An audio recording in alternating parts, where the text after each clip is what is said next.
Saying goodbye to wrestlers is a difficult affair. The moment their last matches end, so too does their in-ring life, and it's understandably emotional. They might not be lacing up again, but their legacy will live on, for better or worse, within the minds of the public. So why not go out with a bang? Make sure the world will always remember you. So let's celebrate the best send-offs in the business, shall we? Yes, we shall. With this in mind, I'm Jules for WhatCulture.com, and these are the 10 best ways wrestlers said goodbye. Number 10. Trish Stratus winning the women's title. Unforgiven 2006. Most wrestling goodbyes turn out to be more like see you later, but Trish Stratus never worked full-time as a wrestler post-2006. She did make appearances for WWE, but these were sporadic. At Unforgiven 2006, Trish ended her journey with the company by winning her 7th women's title. In her hometown of Toronto, fans went into meltdown over her victory. In just 6 years as a full-time WWE talent, she'd achieved more than most and forced her way into the hearts of fans by working hard to improve as a wrestler. Trish was therefore fully deserving of this adulation. The fact that victory came against longtime rival Lita and was secured using Bret Hart's sharpshooter move only added to the sweetness of Trish's moment, and the title was just a great way to cap off her run.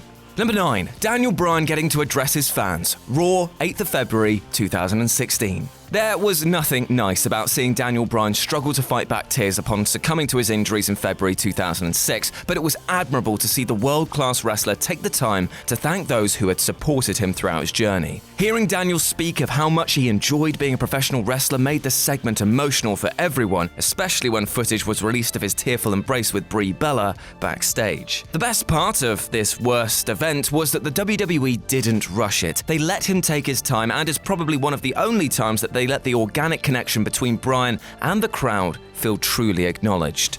Number 8. Edge walks away before it's too late. SmackDown, 15th of April 2011. The thing about Edge was that he was always an entertainer, and even when he was forced to relinquish the World Heavyweight Championship in 2011, he tried to put a positive spin on it. He told the world that while his injuries would mean that he could never compete again, he was leaving the WWE as champion, something that the rated R superstar gloated over. Plus, it laid the path for his childhood friend Christian to claim the gold at Extreme Rules. True, it wasn't the best of runs, but the setup only added to the emotion of this farewell. Number 7. The Undertaker paying tribute to Paul Bearer, Hall of Fame 2014. Even if the Moody family had given the WWE their blessing, it was still hard to watch CM Punk and Paul Heyman use the death of Paul Bearer on TV as a plot point for Punk's match with The Undertaker at WrestleMania 29. 1 year later, WWE set things right by giving Taker the chance to say goodbye to his longtime manager and friend. As a respectful image of Bearer flashed up on the screen, fans in attendance at the Hall of Fame 2014 ceremony were surprised to hear Undertaker's music play. That surprise turned to glee when Taker himself strolled out onto the stage with an urn in hand, dropped to one knee, and raised up the vessel towards Bearer. Number 6. Stone Cold doing the honors for The Rock, WrestleMania 19. If you were, like me, a huge fan of the Stone Cold Rock on-again, off-again feud, then their 3 Mania matches are up there with the best moment of that pay-per-view's history. The one at XXIV might be the greatest of all time, but it was the one at WrestleMania 19 that was stunning for another reason, as this was Stone Cold's last official match with the WWE. Despite facing some quite serious health problems, Austin wanted to do one final shift and do it well, returning the favor to Rock, who'd given him some of his career's biggest victories. It might have left Steve staring at the lights, but it was a perfect way to end his run. Number 5. Goldberg's Universal title run, 2017. Fire up the WWE Network, look back to Goldberg's 2004 exit from the company, and it's very plain to see that people weren't happy with his departure, nor Brock Lesnar's. Probably wasn't a smart idea pairing them both up, really, was it? Well, his exit in 2017 was much more favorable, and mainly because he'd arrived and unsettled the entire Universal Championship picture. Much like me with your mum, he'd speared the beast twice in quick succession and ended the match before the spectators knew what was going on. There's my one per list. Here he was the Goldberg of old. He destroyed the place and then walked off into the sunset before he overstayed his welcome, while also knowing that he'd finally put things right in the minds of fans.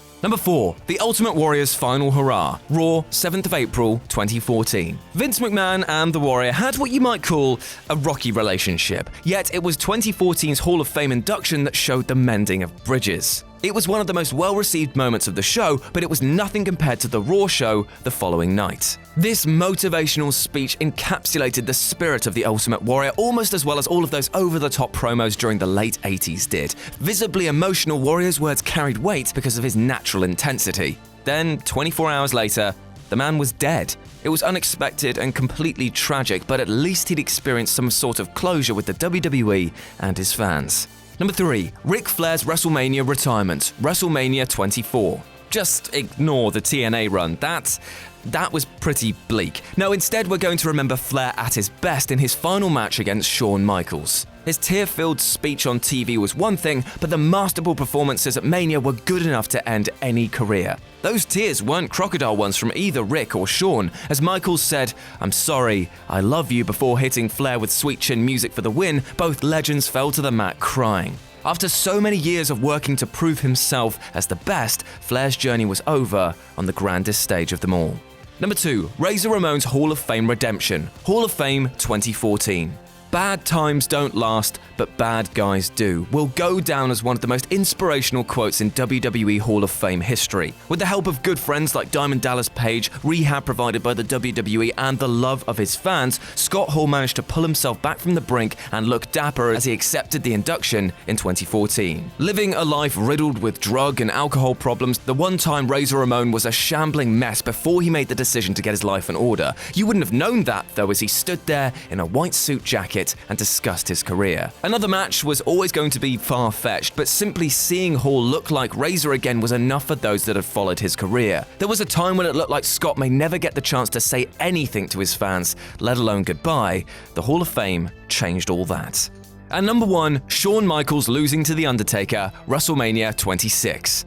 24 hours after WrestleMania 26, Shawn Michaels literally waved goodbye to his fans. At Mania, HBK had wrestled one of the greatest WWE matches ever against one of his most famous rivals. It would also turn out that this would be the last time fans would see Shawn Michaels work inside the ring, not only at WrestleMania, but full stop. Shawn made good on his promises never to wrestle again. Well, that is until this year, in which he's more than hinted that he would like to step out and take on the dead man once more. But as it stands, his exit was absolute perfection.